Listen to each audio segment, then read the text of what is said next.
For the students in the room, first and foremost, congratulations on your fall 2021 admission. We are very, very excited to welcome you in our fall 2021 class. We had a very competitive year at Hunter, so just the mere fact that you've been admitted is a huge, huge accomplishment. So congrats on that big Yay! accomplishment. Yay! Something that you should definitely be celebrating. Today's Hawk Talk is all about the art and the art history department at Hunter. And the cool thing with it is that I have professionals talking to you about that. So a few reminders before we get started is one, we're in webinar mode. So what that means is unfortunately you're not on camera or audio with us, but there is a way for you to ask questions. There's a little Q&A button on the bottom of your screen.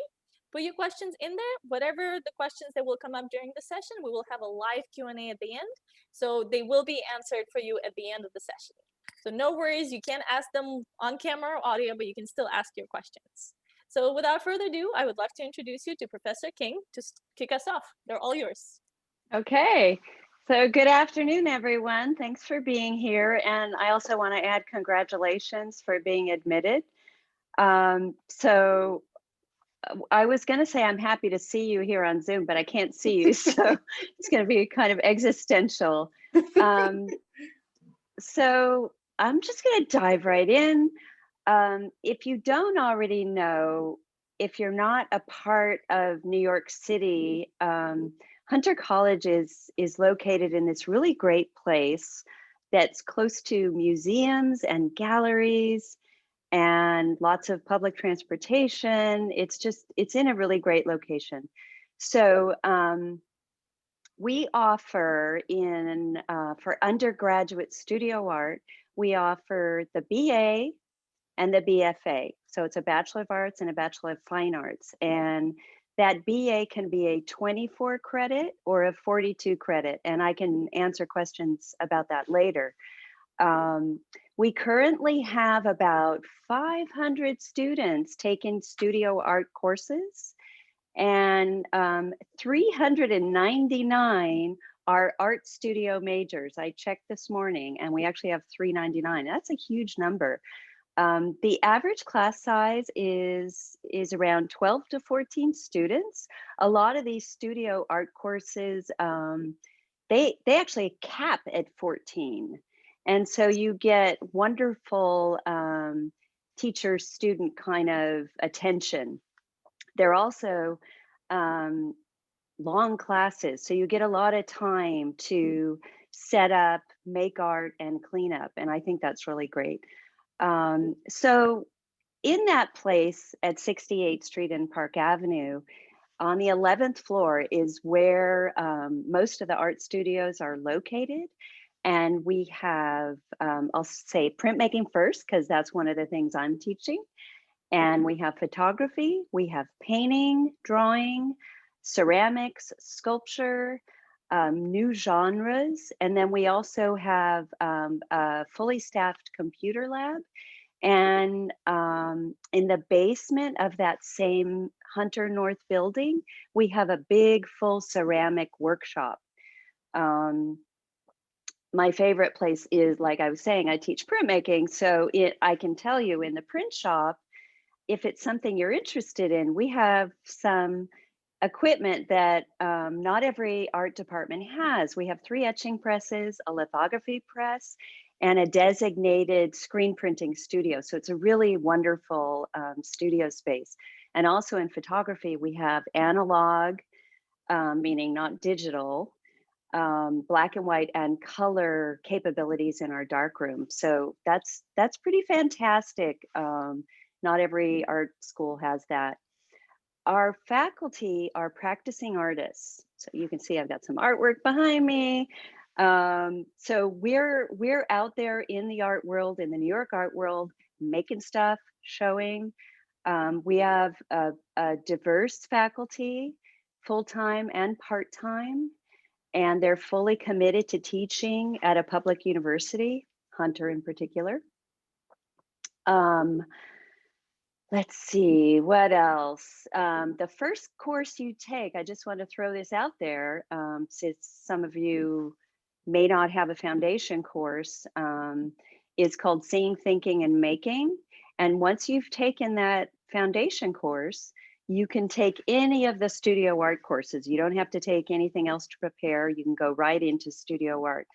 And then I just wanted to mention a couple faculty who are getting attention right now. In fact, I saw an email today about one of them. First, Carrie Moyer is a painting professor. She's the head of our Masters of Fine Arts department, which we also have. And she has an absolutely gorgeous painting show up at DC Moore Gallery on 22nd Street. And then the other person is A.K. Burns, and she's the head of our new genres area, which is basically combined media. So it would be sculpture, film, video, drawing and painting, everything. It's the whole thing. And they just announced she was awarded a Guggenheim Foundation grant. So we are really excited. And Carrie Moyer, I'm pointing over there because I have her exhibition card because I got to see the show yesterday when I was in the city. But yeah, so Carrie got one too. So we have really hot faculty and I'm very proud of them. And the last thing I just want to say to you is I think maybe Irina mentioned huntercollegeart.org. So if you need more information specifically on art history and studio art, you can go to our website and subscribe to things on there and go to different links and learn more about the faculty too.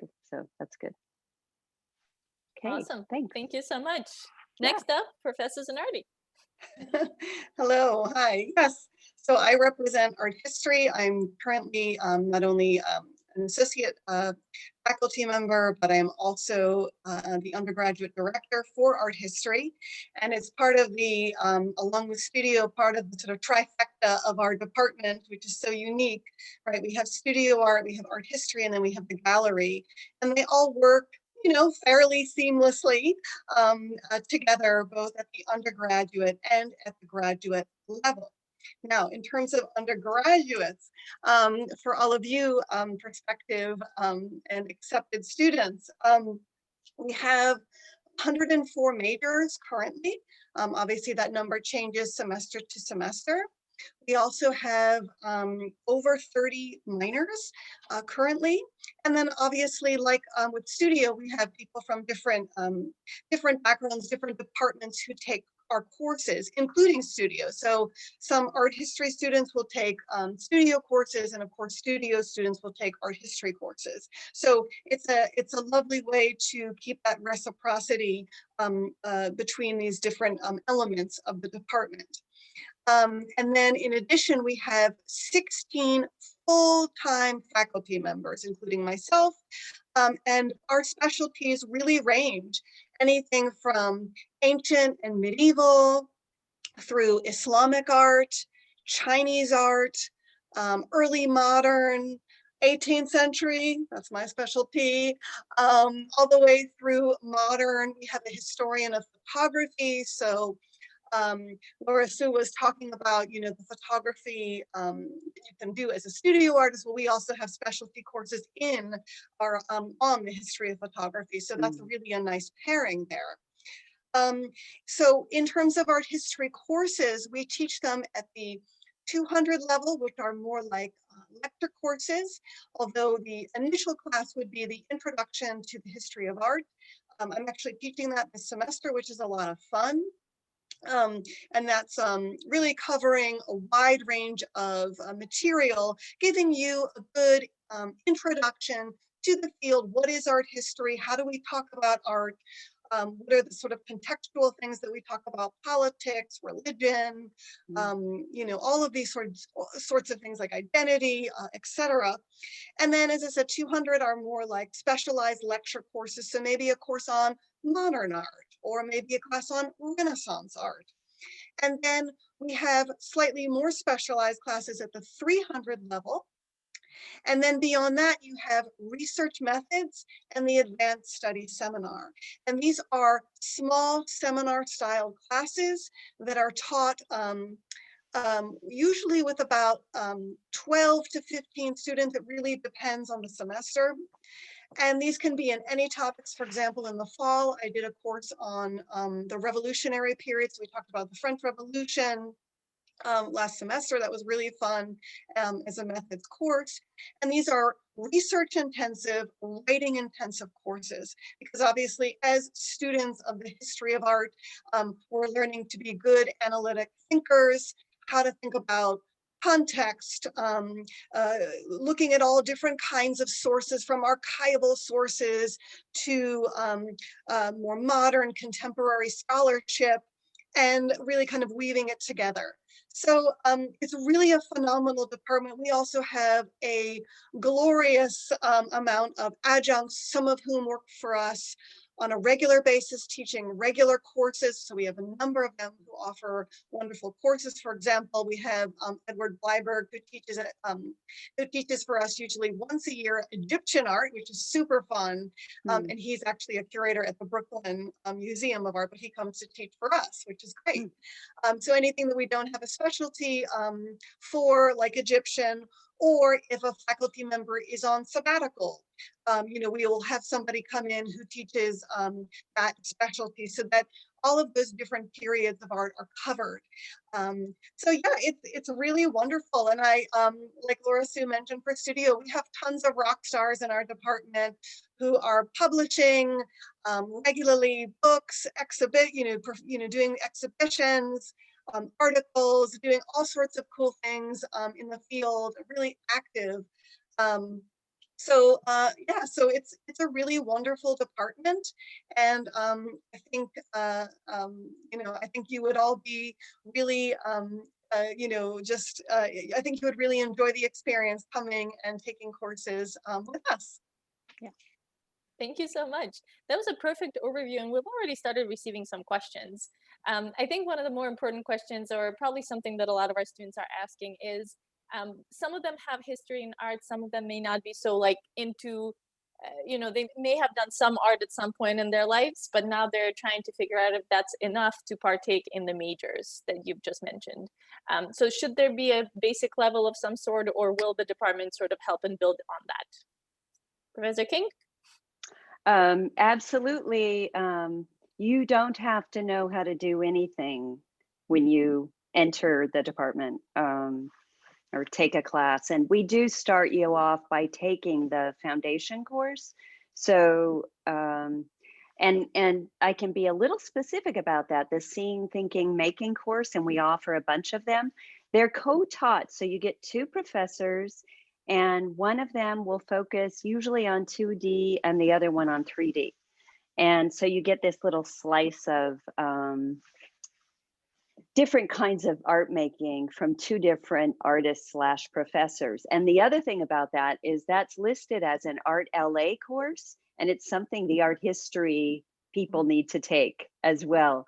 And another thing, because it's Art LA, which means liberal arts, not studio art necessarily, it's a combination, you do have to read and write and analyze. It's not a lot, and it's teacher by teacher, so it's not at the same level as Professor Zanardi's courses would be, but you do, part of it's called Seeing, Thinking, Making. So we're learning to analyze, and we're learning how to talk about art, which is, it's important, especially in New York City. Gotta say, it's a very conceptual place. People are really driven to think and write and make, not just to make things. So thank you. Professor Zanardi, any previous history needed, or can they sort of jump in? No, not at all. In fact, many of our students come as transfer students. Maybe they've taken their first art history course somewhere else, and then they come to Hunter because we have such a great department, and because they want to major in art history, and maybe they couldn't at their previous school, for example. Or maybe they take that introductory level course and they're like, oh, this is amazing, I want to do this. And then they continue to take courses and declare the major. So a lot of times there's not a ton of art history exposure earlier, right? Earlier than college. So most of the time, students don't come into the university as art history majors, but they may take a course. I mean, the same thing happened to me. I went to school as an English major and I took an art history class my first semester, and I was like, no, this is it. Like, this is so great. So I think that's very common. So you definitely don't need a background, just an enthusiasm for looking at works of art and thinking critically. Mm-hmm. Awesome. We're going to move right into the next question. And students are asking whether it's possible to double major with both of the concentrations if they want to do, I don't know, physics and art. Is that a thing? Can they do that? Anyone wants to go for it? Go for it. Yeah, I think it applies to both studio art and art history. Yes. You can do the double major, and you know, our advisors will work with you to make that happen. Yeah, however, Yeah, Awesome. you usually would have you'd have your main kind of advisor, your general advisor for your general classes. Then you would have, let's say, if you would have a studio major, and then you'd have like physics or archaeology, or whatever your other major is, or a language, that would be in the other departments. So you would obviously meet with those separately to make sure that you're getting all of the requirements for those individual majors. But that's actually quite common. Or sometimes you'll major in art history and then minor in, French or whatever it is. Yeah. So that's also possible too. Yeah. Thank you. You actually answered a few questions that have already come in, and I think it's important to mention to students about the advising component, right? So as a new student at Hunter, you're kind of getting a lot of different advisors, and that's done on purpose. So you will have an academic advisor that's just a general sort of degree advisor. So somebody who's going to make sure that whatever you're taking is completing your general education requirements, and you're staying on track for, 15 credits a semester, like sort of the general concept of going through college. Then you will have an advisor that's assigned to you that is within the academic department you choose. So whether that's art history or studio art or physics, you will get an advisor that's specific to your academic program. On top of that, you will also get a peer advisor if you're a first year student who's going to kind of give you a lay out of land, right? Somebody who's going to guide you through the first year at Hunter, making sure you're settled, making sure you know where the rest of the advisors are and how to reach them and how to do all that. But because you guys are all new, I will say, don't worry yet, right? May 1st is the national commitment deadline. As long as you've accepted the offer and you've done all that by May 1st, you will start getting that information in emails. So you just want to make sure that you stay on top of your emails, and all that will come to you. So definitely nothing to worry about there. A lot of our students are also asking if they were to pursue art history or studio art, are there any internship opportunities? So if we can talk about that a little. I can go first with this. So we have an internship coordinator. Her name is Professor Linda Klitsch. She is actually an expert in Mexican art from the 20th century. Anyway, so she is our internship coordinator, and every single semester she leads. In fact, she just did a workshop yesterday for current majors or anyone interested in pursuing an internship opportunity, whether over the summer or into the fall. So we have, if you go to the department website, there is information listed about internship opportunities, and you can also contact Professor Klitsch with anything specific, especially once you're a student, once you're enrolled in the department. And we encourage our majors to do, an internship, whether that's for 1 credit, 2 credits, or even 3 credits. And many of our students love that opportunity, and it can even serve in replacement, like in lieu of an elective class within the department major. So internships are something that we are really good about in terms of advocating that the students should do at least one, and we try to be as helpful as possible in getting those resources out. As I said, Professor Kless just led a workshop yesterday. Internships for studio art? I actually, I don't know if you know, Professor Zanardi, I don't know if we have a coordinator per se for studio art. I have Need to get one. I know, I just wrote it down to ask. I will ask, but I do know that the art department newsletter, they list these things all the time. So I see them every week on Tuesday morning, I get the art department newsletter, so you can subscribe to that. And they list the internships there. So I know that they're listed, they're aware of it, they're sharing it, but I'm not sure if we have a coordinator. I'm going to find out. I'm going to I find, think yeah. Was it Jeffrey Mongreen who used to, I remember that when I did a workshop for internships or all things sort of art history, that we would sometimes kind of meet together to do those sorts of things. So it's possible that he was in that role in the past. He I don't could know have if been he's in that role still, in the past. yeah, Yeah. I think his role now has switched to the visual art education, the okay, master's in art education he's doing with okay, Lori Kent. Yeah, okay, so I'm gonna ask. I'll find out, because that's good, really it's important to know if we have someone. I think I may absolutely. be able to assist too. We have something called the Office of the Arts at Hunter. Mhm. And the Office of the Arts is for students that are interested in the arts. You don't necessarily have to be a major. So as long as you have an interest in the arts, you can be part of the Office of the Arts. You can, again, be a physics major and still be there. And the whole Office of the Arts, as sort of as a family, does a lot of really cool stuff for our students. So they go to museums, they do Broadway trips, they do Philharmonic, ballet, things like that. Part of that office is this whole internship list that goes out to students. So as an art major, studio art major, or an art history major, you would be invited to sort of Office of the Arts events, and that comes with the newsletter for internships too. I don't know if Professor King or Professor Zanardi, if you knew, we have something called the Mellon Arts Fellowship. Do you guys want to talk about what it is? I know It's that I'm sorry, I was just going to say, I know that some of the faculty members have served as mentors. Mhm. I think I might have done so maybe a few years ago. It's been a few years. I think actually Professor Cho was our Chinese specialist, or I believe she was a mentor recently. But it's really a wonderful opportunity because you have an advisor in your area of interest, and you meet with that faculty member pretty regularly, or once a month, or however it is, to kind of do this project, or you're doing this internship, right? Is that correct? I think that's right. Yeah, that's that. I think there are a couple different. There are different Okay. melon. Yeah, and I know that there's that one where you work with someone else, a mentorship, and then there's another one that's for minority students Mhm. specifically. And there's a whole other one for students who may be getting internships that are unpaid, which Right. covers a little bit of an incentive, or I don't want to say incentive, but it's a stipend. A So stipend, right?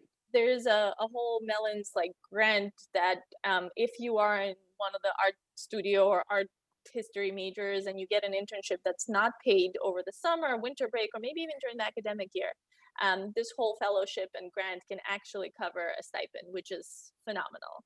It So a is. lot of Absolutely. the times, students who may be in the arts don't want to take internships that are unpaid. This gives you the option to have the experience and have the financial support, which is Mhm. pretty cool in my opinion. So Yeah, Absolutely. it is. a student is asking, what do you think is the coolest class within your program? What is something that stands out? Um, I well, if I could speak first for studio art, um, I actually think our foundation course is a really cool class. And I've been teaching at Hunter long enough, 27 years, that I've seen this course change, adapt. It used to be called 101, and it was just an art course. Um, and it has really grown to be a much more comprehensive foundation course, which is what we needed. It was very intentional. It's what the students needed to keep going. And so I think that's a great course. And then I also wish I could have taken by the Guggenheim winner, A.K. Burns, her arts and protest course that Mhm. she's teaching this semester. I think that under the circumstances with the political climate we're in right now, I think that that would be a very meaningful course. And it's a special topics course, and they happen usually once a year, not every semester, and they change. And so I think that would have been a good one to take. Awesome. Professor Zanardi? Oh, I guess I would say that on a similar level, our advanced study seminars are a lot of fun because they're, as I said before, they are intense in their writing requirements, intense in their research requirements, and you're really honing in, you're focusing on a very specific topic. And so in many respects, they're like a good prep if you want to go into graduate school, because it's very much giving you that groundwork, that foundation for what it would be like to be in a seminar in a graduate course. And faculty teach them on all sorts of things. For example, our medievalist works on reliquaries, and her reliquary classes are always super fantastic. And she also teaches a really cool thing theory class. So all about things, material culture, objects, and really fun.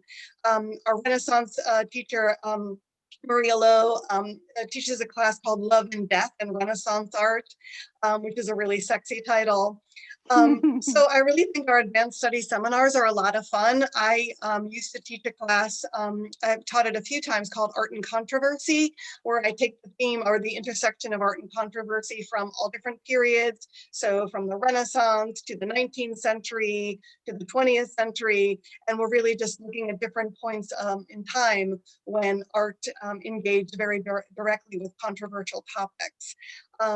Anyway, so we have a really, just as I said, a lot of rock star professors who teach just wonderful, wonderful courses at all different levels, but it's in those advanced studies seminars, I think, where you can really have a lot of fun. Thank you. I think the next question is a really sort of conclusive final question for our session today. Students are asking, what are some of the alums doing right now? So students you may be keeping in touch who have graduated from the program, where they at, what they're doing. Do you want me to start? Sure, go ahead, please. Oh yeah, since you just, you can breathe for a second. They are, let's see, they're making art and they're showing it. So some alums, they're teaching. One person I can think of, Julia Jaquette, she teaches painting. She might be the head of painting at FIT. And she's really wonderful painter and she's showing. Gosh, who else? There's some, let's see, a sculptor who's been doing these performance pieces with Oliver Herring, that he does with people, and they're very interactive. I'm afraid he's probably had to put them on hold, but yeah, really what I know is like a lot of and they're my students too from way back when, because I've been here long enough. A lot of them are teaching art. Some of them go into art education. Some of them are art therapists. So yeah, and a lot of them, I don't know, they're gone. they're on their journeys, but yeah, they're doing, it's a great program. So thank you. Professor yeah. Zanardi, where are the art history students? So many of them, many of them continue on in their art history studies. So many of them continue on into, for example, at the master's level, we have a master's program at Hunter. So some of them will continue on and apply and then get into our art history master's program. We have then students who have gone into a PhD programs. So many of them choose to continue their studies in art history, whether at the master's or then into the PhD. Many of them are working in galleries and museums and are really active in that way. Whether they're sort of starting at the bottom level or because maybe they did one of those wonderful internships, they already have a little bit of an in at a particular space. Be that a gallery, museum, whatever, and they're, kind of rising in the ranks there. So it's really wonderful to see that these students are taking the knowledge that they learned in the department from art history, from studio, and advancing in their careers. So it's great. I mean, sometimes they choose to go on for slightly different things. Like I had a student who went on to like library science, but wanted to be an art librarian. So it doesn't have to be art history to art history. It could be, in a related field. But of course, obviously learning to think critically, analyze look, observe, those are things that are going to be useful for you, whether you do art history or something else. Awesome. I think, a question that's always like the big elephant in the room, especially during the COVID times, is how has the department been affected by COVID? In a sense, will we have in-person coursework? Do students get to do any of this in-person cool stuff? Or what does that look like? So Professor Zanardi, I'm gonna start with you. Sure, yeah, obviously all of our courses have been remote since mid-March of 2020, so it's been 15 months. And obviously that's not ideal because normally I would be taking my seminars to museums and we would be, but I've tried to foster a similar experience. So for example, in the fall when I taught my French Revolution course, I had the curator of ceramics, Iris Moon from the Met, give a talk. So she assigned a reading and we did a Zoom meeting and she showed like a PowerPoint. Normally we would have been able to go to the Met, to the seminar room in European Sculpture and Decorative Arts, and she could have brought some cool stuff and we could have looked at it. So this was the next best thing. So, we've had to kind of accommodate or swerve, shall we say, and try to still have those cool experiences, even if in a virtual format. In addition, especially when you're teaching more research heavy courses, like I employ the wonderfulness of one of our research librarians, Sarah, in the library, Sarah Watson, who is incredible and was so helpful to my students, because like, how do you conduct research when you can't go to a library?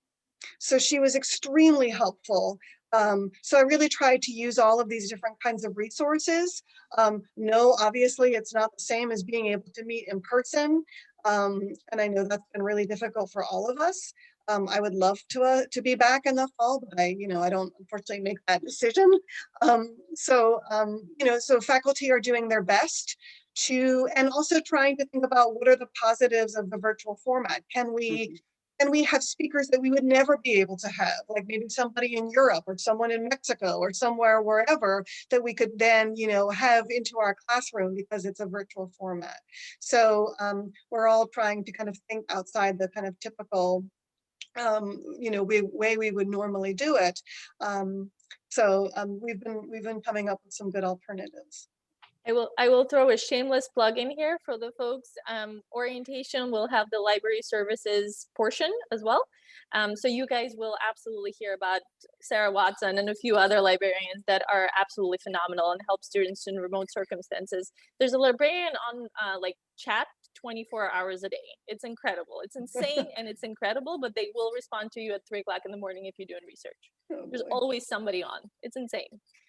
So in orientation, they'll definitely cover that for you guys. But Professor King, how has been studio art looking for in COVID times? Well, some of the classes have met a little bit. It's been a little more hybrid. Some printmaking professors have been meeting their students. Photography, ceramics, absolutely, because you can't fire your ceramics at home. You got to do it in the studio. So they're the most, I would say, ambitious with in-person. So it's, what else? A little bit of sculpture. A lot of the professors have decided, even though we're encouraged to meet our students in the studios, with all the proper protocol, and you have to do this training online at Hunter. It's not hard, but you just have to go through this stuff, and then you have to check in once you are close to campus. You need to check in and say, no, I don't have a fever. No, I haven't been exposed, all these things. But then you can get on campus if you have a class with someone. In fact, I can mention A.K. Burns again. She is at this moment on campus with her 2D, 3D, 4D students. And so, so we're trying to make that happen online. I can say from my personal experience, so I've been doing this since March 2020, and I've taught, not only finished up that semester, but I also always teach printmaking in the summer. So I call it printmaking at home. And so I taught last summer, I taught in the fall, and I'm in the middle of it right now with both undergraduates and graduate education students. And we have a wonderful time. And I am the queen of live demos. I don't record myself or the students. I keep it, all live. And so I switch cameras and I've got a workspace here. They all have their materials, which are sent to them actually, or you pick them up. We give you a kit for each class of materials, and we're doing it. I would say, to be honest, I know that we have a lot of students who live in multi-generational homes, and which is one of the reasons they don't want to go to school, because they live with their parents and grandparents. So I think our biggest issue is for students to find space in those crowded homes, and sort of the permission to make a little mess. But other than that, I think we've found a really good place, um, and we're all really glad to see each other every week. I got to say that, because we're really isolated without that meeting. So it's still been very rich and important. And yeah. Perfect. That's a perfect way to conclude the session. I want to thank you both for being here with us today. To the students who are in the room, you guys got literally firsthand at the best department at Hunter, I would say. But I'm biased, so don't tell the others. My- Once again, congratulations on your acceptance. Basic reminders, again, if you think that Hunter is where you want to spend the rest of your college education, May 1st is the commitment deadline. So to accept your seat in the program, all you have to do is go to your CUNY First account, accept our offer, submit the deposit if you need to, and that will reserve your seat in our fall class. If you have questions for students, so if you're interested in learning a little bit more about the student perspective, how the classes are, what professors are cool, what the studios look like maybe, there's a whole Unibuddy program at Hunter, and all you have to do is go to admissions website. There's a little box that says chat with students. You can search out anybody who's an art major or an art history major, and chat with them directly. It's literally a text message that goes to them. So it's a really cool way for you to connect with them. Well, you can't visit, that's the best way to kind of figure out what the experience may be like. And then last but not least, once again, congratulations. I'm super excited to welcome you in our class, and I'm hoping that we're going to see you in the fall 2021. So have a good one, everyone. Bye. Bye.